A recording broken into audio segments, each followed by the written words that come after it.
Hello friends, NIS DElEd को लेकर के जो है बच्चों का गुस्सा अब फूट रहा है और फूटना भी चाहिए। एकदम मैं बोलूँ तो फूटना चाहिए। जब तक आप ना अपनी बातों को रखोगे नहीं, आपकी बातों को सुना नहीं जाएगा। बोलते हैं ना कि जो बच्चा रोता नहीं है उसको खाना या दूध पिलाया भी नहीं जाता है, वही हाल है। जब तक आप आपके साथ अन्याय हुआ है ये चीख चीख कर बोलोगे नहीं, कोई नहीं सुनेगा, दब जाएगी ये बात। आजकल जो है आप लोग भी देख रहे हो सोशल मीडिया पर इस तरह के चीजें जो है वायरल हो रही है, बच्चे करवा रहे हैं और बिल्कुल सही भी करवा रहे हैं। क्योंकि एनआईएस से जब डीएलएड करवाने की बात हुई थी तो मोदी जी का चेहरा जो है यूज किया गया था। तो अब क्या है, अब क्यों इसको जो है अमान्य घोषित कर दिया गया है, आज हम इस पर बात करेंगे, इस चीज को भी उठाएंगे।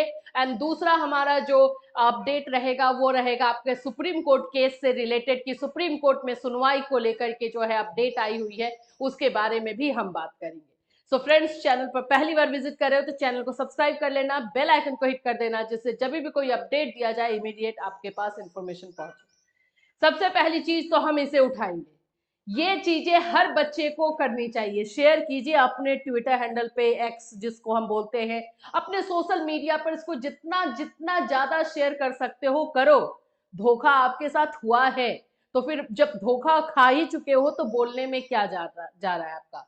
आप खुद जानते हैं, ये राष्ट्रीय मुक्त विद्यालय शिक्षा संस्थान की तरफ से जब ये डीएलएड करवाया जा रहा था और बोला जा रहा था, उस समय मोदी जी का चेहरा यूज किया गया। सारे नियम जो है यहाँ पर लिखे गए हैं कि क्या क्या चीजें होंगी। और अब जाकर के ये उन बच्चों के लिए जिन बच्चों ने इन पर विश्वास किया कि हाँ चलो इनका नाम आ गया है तो बिल्कुल सही होगा, और अब जाकर के इस कोर्स को ही जो है अमान्य कर दिया गया। अब सोचिए कि उन बच्चों पर क्या बीत रही होगी। एक तो देखो, उनके साथ आप समझने की कोशिश करो।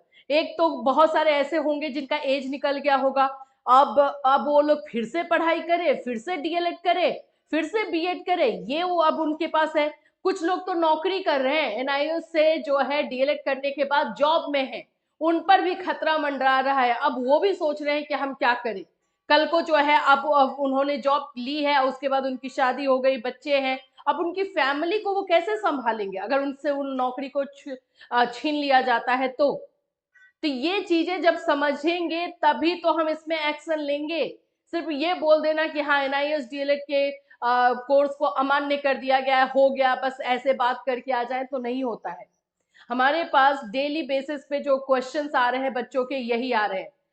वो लोग अपने घर में, उनसे मतलब कि ये समझ में नहीं आ रहा है कि एक्चुअली में अब क्या करेंगे, क्या ढूंढे।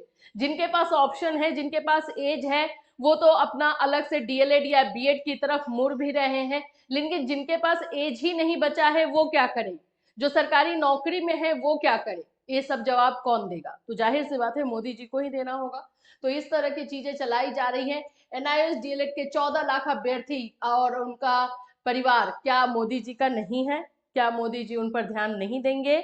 कि इस तरह से चीजें हो रही है। बिल्कुल मेरे ख्याल से तो जस्टिस फॉर एनआईएस डीएलएड हर किसी को जो है प्रमोट करना चाहिए।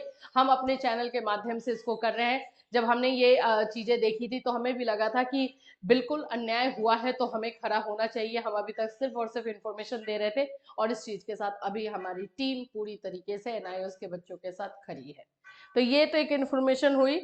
नेक्स्ट आप लोगों का है सुप्रीम कोर्ट केस को लेकर के। सुप्रीम कोर्ट केस को लेकर के, सुनवाई को लेकर जो बार बार आप क्वेश्चन कर रहे हो, मैं भी जान रही हूँ भाई, 5 मार्च निकल चुका है। मेरे पास मैसेजेस यही आ रहे हैं कि 5 मार्च के बाद आपने बोला था, अब क्या होगा। देखो भाई, जो इन्फॉर्मेशन वहां से आती है वही इन्फॉर्मेशन मैं आपको देती हूँ। 5 मार्च के बाद बोला गया था कि उसमें जो है काम स्टार्ट होगा, तो देखो दो काम हो चुका है। एक तो उसको डिफेक्ट फ्री करवा लिया गया है, ठीक है। अब जिनको नहीं पता है उनको मैं बता दूं, जब भी आप कोर्ट में केस करते हो तो उसमें डिफेक्ट आता है, उसको हमें डिफेक्ट फ्री करवाना पड़ता है। ऐसा नहीं है कि आप ही के केस के साथ ऐसा हो गया, ऐसा सभी केसेस के साथ होता है। सेकंड जो होता है आप लोगों का, जो इसमें प्रोग्रेस हुआ है, पिटिशनर के नाम आप लोगों के पास अब आ रहे होंगे। पिटिशनर का नाम आपने देख लिया होगा, 303 का नाम जो है ऐड हो चुका है। बाकी लोगों का नाम जो है आगे के वीक में यानी नेक्स्ट वीक में ऐड होगा। कल आप लोगों ने देखा था कि पप्पू सर आकर के वो अपनी बातों को रख करके गए हैं, वही सारी चीजें हम आपको बता रहे हैं अपने चैनल के माध्यम से। और क्योंकि आपके क्वेश्चंस हमारे पास आते हैं और आपके क्वेश्चंस को आंसर देना और उसके उस क्वेश्चंस का आंसर में हमारे पास होना, ये बहुत जरूरी है हमारे लिए। हम आपके लिए आंसरेबल बिल्कुल है। तो इसलिए मैं आपको बता रही हूँ कि कल जिस तरह से उन्होंने बोला है उसके अकॉर्डिंग जो है इस वीक में जिन लोगों का नाम ऐड नहीं हुआ है उन लोगों का नाम ऐड हो जाएगा सेकेंड लिस्ट के थ्रू। और अभी जो प्रोग्रेस है, 2 प्रोग्रेस आपको दिखाई दे रहा है। डेट की बात करते हैं कि सुप्रीम कोर्ट में जो है ये केस कब तक लिस्ट होगा, तो ये इस पर भी हम ये बात बोलेंगे कि जल्द से जल्द इस पर का जो है डेट आपको मिल जाएगा। अभी इसमें जो भी चीजें चल रही हैं वो, अगर पहला डेट मान लो कि मिलता भी है तो उसमें एक्सेप्टेंस के लिए लड़ाई होगी कि हमारे केस को एक्सेप्ट किया जाए, हमारे केस को सुना जाए, हमारे केस को सुना जाए। सबसे पहले तो बात ये, हम किस तरह से सुनाएंगे ये अलग बात है, हमारे केस को सुना जाए। बहुत सारे पॉइंट्स है जो रह गए हैं जिसके बारे में विचार करना जरूरी है, क्योंकि इसकी वजह से जो है बहुत सारे 14 लाख 15 लाख बच्चे जो है सफर कर रहे हैं। ये सारी चीजों को रखना होगा। तो डेट के बारे में जो है अनाउंसमेंट जैसे ही होगी हम बिल्कुल आपको बताएंगे, आपको इसमें टेंशन लेने की जरूरत नहीं है। नेक्स्ट क्वेश्चन एक हमसे जो बच्चे बोल रहे हैं कि जो लोग अभी नौकरी में हैं उन पर खतरा है या नहीं। बार बार मुझे वो सारे बच्चे मैसेज करते हैं कि मैम हम लोग नौकरी कर रहे हैं लेकिन हमें हर दिन डर लगा रहता है कि कल कौन सा न्यूज आ जाएगा, कल क्या हो जाएगा। देखो मैं आपको बताऊं, ये सुप्रीम कोर्ट का जो केस हुआ है इसकी वजह से अब इसमें जैसे डेट आएगी, सुनवाई होगी, अगर उसमें कुछ निगेटिव आता है, कुछ ऐसा बोल दिया जाता है जैसे कि बीएड वाले केस में हो रहा था, बीएड वर्सेस बीटीसी वाले में, कि वो सुप्रीम कोर्ट में केस लेकर के जा रहे हैं वो लोग लेकिन वहां से डिस्पोज हो रहा है, ऐसा अगर होने लगा तब जाकर के आप लोगों के ऊपर जो है इमीडिएट खतरा रहेगा। खतरा तो डेफिनेटली है आपके ऊपर, बट अभी नहीं है। मैं अभी आपको रिलैक्स करने के लिए बोलूंगी, अभी थोड़ा सा रहिए। काम चल रहा है, उस काम में किस तरह से प्रोग्रेस हो रहा है उस पर बस ध्यान बनाए रखिए कि क्या क्या चीजें हो रही है।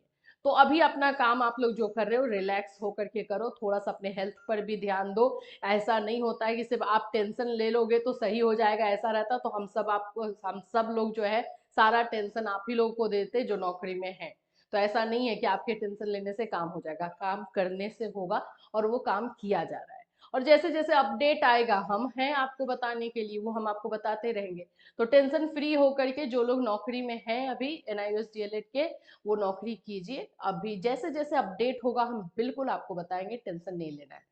तो ये तो आप लोगों को जो क्वेश्चंस मेरे पास अभी रिपीटेड वे में आ रहे थे उसके बारे में मैंने आंसर किया।